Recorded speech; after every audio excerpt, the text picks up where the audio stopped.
Miss Cebu Province, Miss Tarlac, Miss Pampanga, Miss La Union,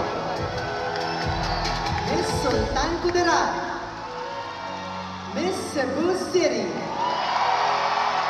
and Miss Taguig.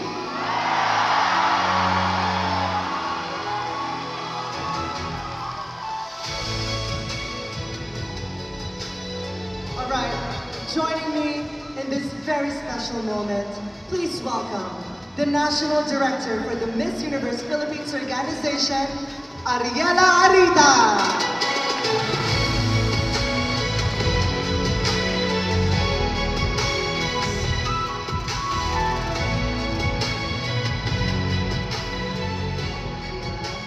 Alright, now we call on Janik Reyes, our partner from PWC Philippines, to hand over the results to us.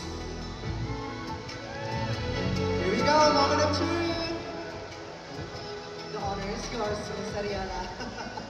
Alright, these results have been officially tabulated by CISPROTEC and independently validated by Tax Services Incorporated together with PWC, our official verifier and auditor. Ladies, this has been a journey of courage, grace, and purpose. From this moment on, one of you will carry on the responsibility of representing the Filipina on the global stage and will serve as an ambassador for PINA, Jelife, Playtime Entertainment, Maya, and Philippine Airlines. She will also wear the La Mer en Majestic crown by Jewelman, a symbol of beauty, strength, and national pride. And now, Mall of Asia Arena!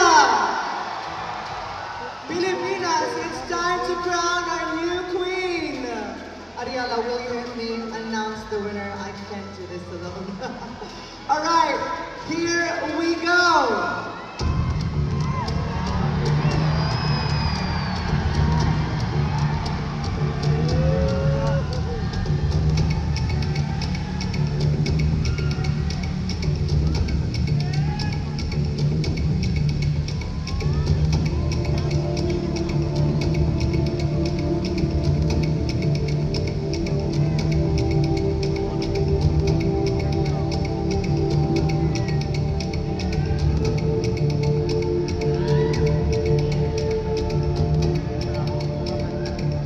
Miss Universe Philippines 2026 is...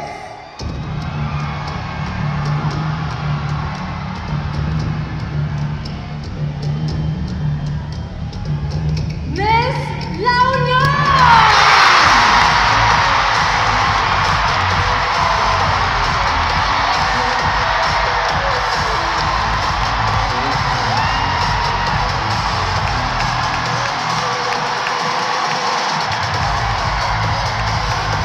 Congratulations to our new Miss Universe Philippines 2026, Miss La Union!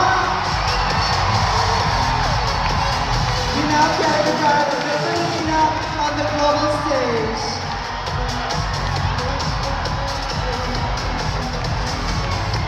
This has been your host, Marina Summers, celebrating the strength, beauty, and power of every Filipina. Good night at mabuhay ang Pilipinas!